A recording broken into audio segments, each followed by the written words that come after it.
يا رب قد غفلنا وكلنا طمع في عفو وفي كرم وفي عتاق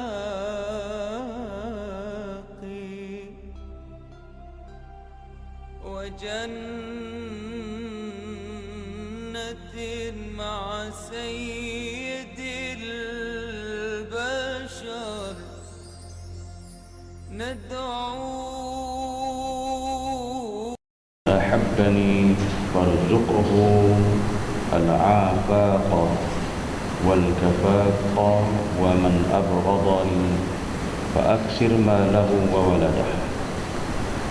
Ya Allah, siapa yang cinta kepadaku maka berilah rezeki yang cukup dan sopan, dan siapa yang membenci aku maka banyakkan harta dan anaknya.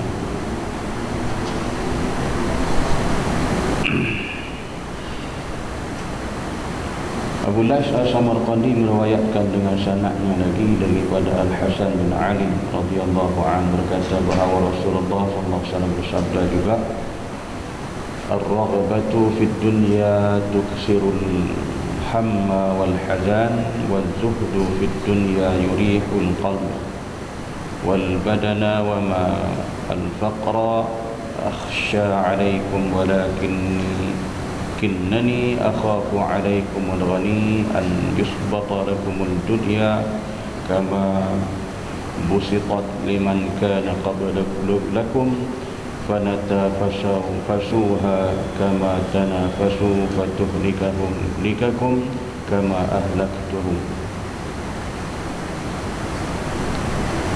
Suka dunia itu menyebabkan gelisah dan risau, dan zuhud terhadap dunia itu menyenangkan hati, fikiran dan badan. Bukan kemiskinan yang saya khawatirkan atas kamu, tapi saya khawatirkan kamu daripada saya.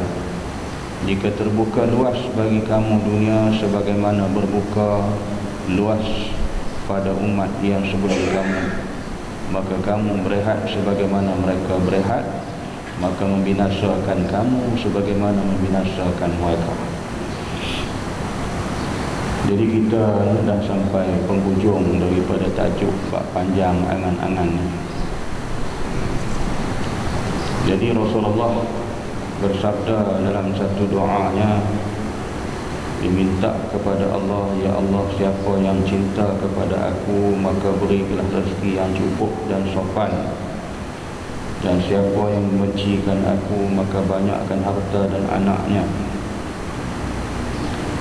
Jadi dalam doa ini kita lihat bahawasanya Nabi berdoa tu orang yang suka sayang kepada Nabi adalah orang yang mana kita lihat mereka tu yang benar-benar beriman kepada Allah dan Rasul, maka Allah akan mencukupkan baginya dalam kehidupannya, dalam rezeki, dan mendapat pula dengan keadaan yang baik. Disebut sopan, dapat keadaan baik, dicukupkan rezeki, dapat rezeki dalam keadaan yang sempurna lagi baik. Jadi siapa yang bencikan kepada Nabi ini bermakna orang yang bila kita benci dekat Nabi, orang tak beriman kepada Nabi. Jadi bila tak beriman kepada Nabi, dia akan banyakkan harta, banyakkan anak. Jadi bila banyakkan harta, banyakkan anak ni, sudah pasti manusia ni akan lupa kepada diri dia, bahawasanya dia tu dah senang lenang, pasti akan hidup dengan lebih rasa seronok dengan angan-angan yang panjang. Hidup dalam keadaan yang tidak beriman ni sudah pasti yang ia ni tidak akan mendatang keselamatan pun. Sebab kalau bencikan Nabi ni habis cerita dalam kehidupan kita. Jadi sebab tu bagi mereka tu dibanyakkan dengan keadaan harta, maka dilalaikan dengan harta, dilekakan dengan harta, dilekakan dengan anak pinak, kesudahan akan mendatang kemusnahan dalam kehidupan itu. Sebab harta dan anak-anak ni, kalau kita lihat balik, ada kebaikannya, ada keburukannya. Sebab banyak harta, orang yang beriman dibelanjakan harta pada jalan Allah. Orang yang banyak harta tak beriman, dia akan menjadikan harta jalan untuk melakukan kemaksiatan, jadi kedekut, dan dibelanjakan jalan-jalan yang tidak diradai oleh Allah Subhanahu Wa Taala. Begitu juga dengan anak. Sebab tu kalau kita buka dalam kitab Muhimmah, ada disebut di dalam kitab Muhimmah tu kelebihan faedah kita berkahwin adalah salah satunya disebut oleh ulama dalam kitab tu ialah dengan untuk kita mendapatkan anak, zuriat, keturunan. Jadi dengan dapat anak ni, maka disebut bersabit dengan satu hadis Nabi. Nabi kata bila matinya anak Adam, idza mata ibnu Adam inqata'a amaluhu min illa bisalasin, maka bila matinya anak Adam itu akan putus segala amal melainkan daripadanya 3 perkara. Yang salah satunya ialah doa daripada anak yang soleh. Jadi dengan hikmah dan kelebihan kita kahwin itu manfaat, dapat zuriat, dapat anak. Anak kita doa kat kita. Kita didik dia bagi dia elok, jadi anak yang baik, anak beriman. Bila kita mati, dia doa kepada kita. Bila kita tak mati pun dia doa untuk kita. Jadi anak yang soleh, dia doakan kepada ibu bapa, doa kepada ibu bapa masa dia hidup ataupun mati. Yang Quran pun Allah kata wa qur rabbirhamhuma kama rabbayani shaghira. Jadi mereka sentiasa mendoa minta ampun kepada Allah daripada ibu bapa mereka itu, didoakan untuk kedua-duanya. Itulah anak yang soleh. Jadi kita bila kahwin ni, maka dapat satu fadilat, kelebihannya ialah dengan dapat anak, anak pula anak yang soleh, mendoakan bagi kita. Jadi bila anak-anak ni, sebab tu Nabi kata tadi fa'aksir ma lahu wa waladah. Bila kita banyak harta, banyak anak, anak yang mana tidak berfaedah tadi, anak yang tak beriman, anak yang tak soleh, maka merugikan kita. Kalau kita untungnya, orang yang ada harta, harta dibelanja ke jalan Allah. Anak-anak, anak yang soleh, sentiasa mendoa kepada dua ibu bapa dia. Yang tu untunglah. Jadi itulah mudah-mudahan kita dikurniakan anak-anak yang kita didik, yang kita asuh, maka mudah-mudahan anak itu jadi anak yang soleh, anak yang solehah, sentiasa mendoa kepada dua ibu bapa mereka. Dan kita pun yang ada ibu bapa, kita kena doa macam tu kepada ibu bapa kita juga. Jadi itu dalam keadaan yang mana Nabi doa itu, mudah-mudahan orang yang beriman, orang yang kasih sayang kepada Rasul, maka Allah mencukupkan rezeki baginya dan Allah memberikan dia dengan keadaan yang baik, yang sopan. Kemudian disebut riwayat yang satu lagi ni, suka dunia itu menyebabkan gelisah dan risau. Kemudian zuhud terhadap dunia itu menyenangkan, yakni memberi ketenangan kepada hati, fikiran dan juga badan. Bukan kemiskinan yang saya khawatirkan atas kamu, tetapi saya khawatirkan kamu daripada kaya. Jika terbukalah luas bagi dunia sebagaimana berbuka luas pada umat yang sebelum kamu, maka kamu berehat sebagaimana mereka berehat. Maka membinasakan kamu sebagaimana membinasakan kamu. Ini satu riwayat lagi, ya. Nabi kata suka dunia itu menyebabkan gelisah dan risau. Duk sibuk dengan harta, sibuk dengan anak-anak, lupa tanggungjawab kepada Allah dan Rasul, sibuk dengan urusan harta, dengan kekayaan dia, sibuk dengan anak-anak yang banyak dia, tanpa menghiraukan tugas tanggungjawab kepada Allah dan Rasul. Itu menyebabkan jadi manusia yang gelisah, resah di atas dunia ini. Resah dan gelisah di atas dunia oleh kerana dalam keadaan yang mereka sibuk dengan hal-hal yang tersebut. Dan orang yang zuhud terhadap dunia pula menyenangkan hati fikiran. Zuhud ni dalam dunia ni bukanlah kita suruh buang dunia, tetapi kita dalam keadaan mencukupkan dalam apa pun yang ada di dunia ini dalam menuju untuk beribadat kepada Allah Subhanahu wa taala. Kita tak lebih-lebih, tak melampaui daripada apa yang dituntut. Kalau kita sebut zuhud yang kata kita buang dunia, tak mau dunia, buang dunia, nak pergi ke mana? Allah bagi dunia kat kita sementara ni untuk digunakan bagi menuju ke akhirat.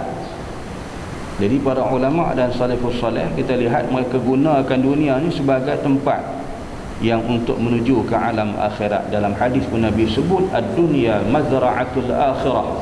Dunia tu tempat untuk bercucuk tanam untuk di akhirat. Bukan tanam sayur, tanam jagung, tanam amal ibadat, nak tuju ke akhirat. Dunia lah tempat bekalan kita. Jadi gunakan dunia tu sebaik-baiknya untuk menuju keredaan Allah dan mendapat kebahagiaan untuk di akhirat. Jangan sebaliknya pula gunakan dunia bagi menuju kecelakaan dan kebinasaan di akhirat. Kalau kita hidup senang lenang atas muka bumi, kaya raya atas muka bumi, tapi jahat atas muka bumi ini, itu menuju kehancuran untuk akhirat. Tuhan bukan suruh buat jahat atas muka bumi. Itu Nabi kata bercucuk tanam tu dengan amal-amal yang soleh, dengan amal yang solehah. Buat kebajikan banyak-banyak. Itu dalam hadis dikata sadaqatun jariyatun. Salah satu daripada yang menjadi bekalan selepas kita mati, sedekah jariah kita. Kemudian ilmu, al-ilmu yang tanfa'u bih. Dia kata ilmu yang dimunafaatkan akan dia. Tok guru alim ulama kita tinggalkan kitab-kitab, kita pun baca. Ni Syekh ni dah almarhum ni, Abu Lais almarhum meninggalkan kitab, kita dah baca. Kita mati, anak kita baca. Selagi mana dunia tak kiamat, duk sambung menyambung ni, maka tak putus-putus orang yang meninggalkan ilmu. Tu dikata yang al-ilmu yang tanfa'u bih, ilmu yang munafaat dengan dia. Kita nak karang kitab tak boleh, nak apa pun tak boleh. Kena mengaji, beramal dengan ilmu yang ulama tinggal, mengaji dan beramal. Dengan amal tu mudah-mudahan kita diberikan Allah ke jalan yang mendapat keredaan untuk berjaya di akhirat. Itu yang kita gunakan. Kemudian ada anak, didik dan asuh anak anak yang soleh, anak yang solehah. Jika ibu bapa dia tinggalkan harta, pak mak dia mati, maka anak yang soleh, anak yang solehah, dia pandai menguruskan harta untuk jalan kebajikan. Yang dicerita kisah seorang si abid, dia pergi ke atas kubur, dia korek sikit lubang tepi kubur ni, orang tu baru meninggal je. Dia duduk dalam tu berzikir. Dia zikir sampai tertidur. Dalam tidur tu dah dia mimpi orang yang baru mati tu mari bertemu dengan dia. Kata dekat dia, wahai si abid, kamu nampak tak aku ni dalam keadaan macam ni? Sebab dia nampak dalam mimpi itu dalam keadaan orang ni dalam keadaan yang merangkak-rangkak, berjalan dalam kelak gelita, dalam keadaan susah payah, orang lain berjalan keadaan senang. Dia kata, wahai abid, tolonglah beritahu kepada anak aku yang aku keadaan begini. Kalau dia sayangkan aku, tolong belanjakan harta yang ku tinggal itu ke jalan Allah. Dia tersedar daripada mimpi dia. Maka dia kembali balik. Selepas sembahyang subuh, dia pergi cari anak orang tu. Dia beritahu apa yang telah dimimpikan tadi, yang dipertemukan Allah tadi. Maka anak dia pun tak mengelengah-lengahkan, terus dibelanjakan harta tersebut. Maka besoknya dia mari lagi duduk zikir di tempat yang sama, berzikir, dia tertidur pula. Dalam tidur dia mimpi yang orang yang baru mati ni bertemu dengan dia. Dia keluar dari satu lubang yang luas, lapang dan bercahaya, yang terang benderang, berjalan dengan penuh selesa dan bergaya. Bertemu dengan si abid, dia kata, terima kasih wahai si abid, anakku telah menunaikan apa yang aku minta. Di situlah yang kita ni timbul persoalan yang kerap kali orang bertanya, sampaikah doa kita, sampaikah apa kita buat untuk si mati? Duk buat tahlil arwah, duk baca tu boleh sampaikah? Orang tu dah mati dah, yang makan kenyang kita yang hidup ni. Maka di situ kita melihat bahawa sampai doa-doa mereka, dia akan sampai. Sebab tu yang apa dibelanjakan oleh anak orang ni, maka dia dapat mimpi itu, dia keluar dari lubang yang luas, cerah, berjalan dengan penuh senang dan bergaya. Itulah ilmu. Sebab tu Nabi kata, daripada sedekah jariah kita itu itulah bekalan untuk kita mati. Tak ada apa lagi bekalan dah. 3 perkara tu Nabi sebut. Matinya anak Adam, sedekah jariah, ilmu yang dimanfaatkan dengan dia, anak dan doa, anak yang soleh sentiasa berdoa untuk mereka. 3 perkara ni. Jadi sebab itulah kita ni tuan-tuan, ada harta maka kita belanja kepada jalan Allah. Jangan kita rasa kedekut dan sebagainya. Sungguhnya beruntung orang yang belanjakan harta pada jalan Allah Subhanahu wa taala. Jadi dunia ni disuruh zuhud. Zuhud itu yang membawa, dia kata, menjadi jiwa kita tenang, hati kita tenang, fikiran kita tenang. Dia tak berserabut. Tapi kalau duduk sibuk dengan harta kekayaan, dia jadi serabut kita tu. Sampai orang mati pun bunuh diri pun ada sebab harta kekayaan. Nah, duduk sibuk dengan urusan saham sana saham sini, tiba-tiba saham dia jatuh, dia pun jatuh juga, mati. Terkejut dengan saham dia merudum jatuh. Nak kaya, dunia punya pasal. Jadi orang yang zuhud dengan dunia ni, dia ambil dunia untuk menuju ke akhirat, tak ada masalah. Ketenangan hidup dia, jiwa tenang, fikiran tenang, badan pun selesa, tak ada masalah. Ini orang lagi kaya, lagi banyak hutang piutang, lagi banyak orang duk kutip hutang, takut menghadapi kenyataan. Sibuk dengan harta kekayaan, membabitkan banyak pengurusan, penipuan-penipuan yang berlaku dalam syarikat demi syarikat ni yang sedang berlaku sekarang. Kita tipu orang, orang tipu kita. Kita lesap duit orang, orang lesap duit kita. Lepas tu dunia nak kaya, berebut syarikat, bergaduh di antara satu sama lain, sihir mengsihir. Kata tuan guru saya, pengalaman dia lah, cerita ni, cerita orang dunia tuan, nak kaya. Tubuh syarikat, joint venture, keluar sama-sama modal, sama-sama banyak, tubuh syarikat. Bila syarikat dah maju, berjaya dah, kawan ni sama-sama yang tadi ni sakit hati dengan kawan, duk cari jalan macam mana kawan ni nak buang kawan ni. Padahal share sama-sama, bersatu hati, cari duit, cari modal. Tapi bila syarikat dah maju, dah berjaya, nak buang kawan, nak bolot kita seorang, tamak, duit masuk banyak, buatkan kawan tu sampai separuh gila, gunakan musik. Tak boleh pergi ke pejabat, duduk atas kursi macam duduk atas bara api. Duduk atas kursi, atas meja ni, kertas-kertas dokumen ni bergerak macam dengan ribut. Tu punya sihir. Tak boleh datang pejabat. Akhirnya minta lah kaunseling, jumpa dengan tunggu. Jadi tunggu kata tak apa, kita pergi tengok pejabat boleh. Dia kata dia takut, pergi sekali. Kita pergi malam. Tunggu ajak dia pergi malam. Pergi malam, tunggu buat di jabat dia. Tunggu kata tunggu 3 hari. Tak banyak, 3 hari je. Apa berlaku dalam 3 hari itu, terima. Jangan komen banyak-banyak. Menepati tuan, cukup 3 hari. Kawan tu mari cari dia, mencari di rumah, minta ampun, minta maaf banyak-banyak. Ambillah syarikat ni, awak punya. Dia nak ambil hak modal dia, keuntungan dia. Dia nak pergi ke luar negara, dia tak sanggup, dah minta maaf apa yang telah dia buat. Tuan Guru pesan, apa dia bagi, ambil, jangan tolak. Ambillah syarikat, bagi duit dia balik, dia pergi tempat lain.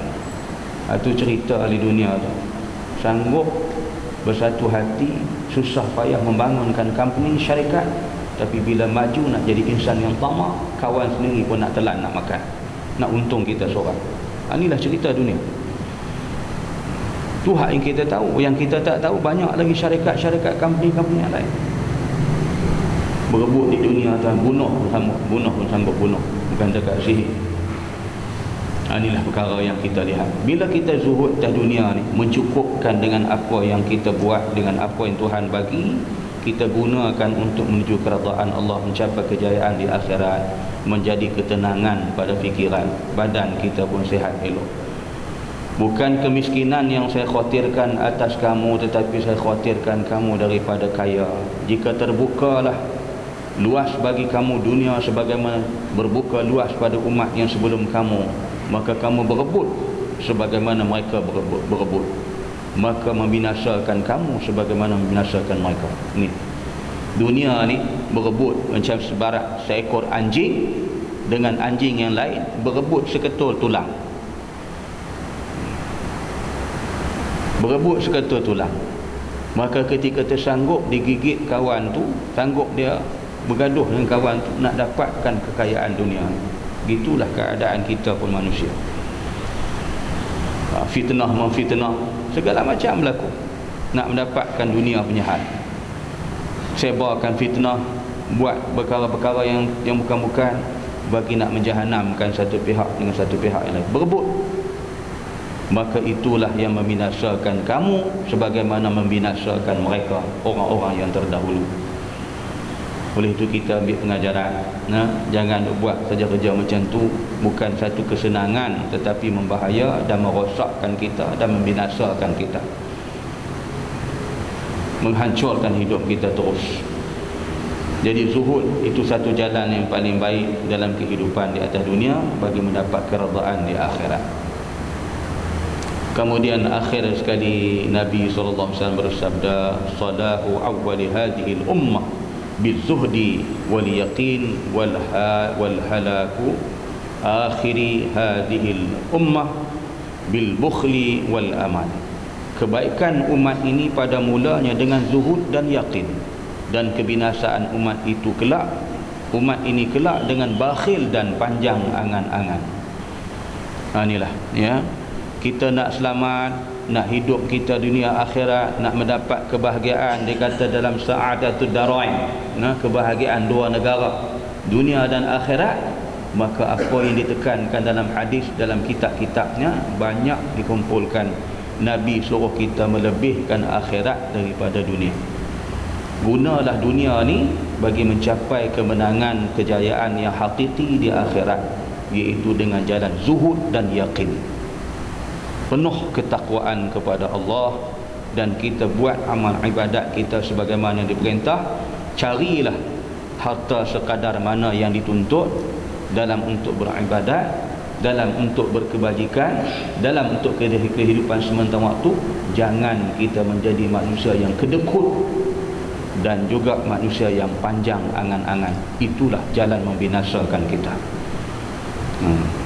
Jadi itu adalah pesanan Rasulullah SAW. Wallahu a'lam. InsyaAllah nanti Ustaz Hamzah sambung bab yang kelebihan orang-orang miskin.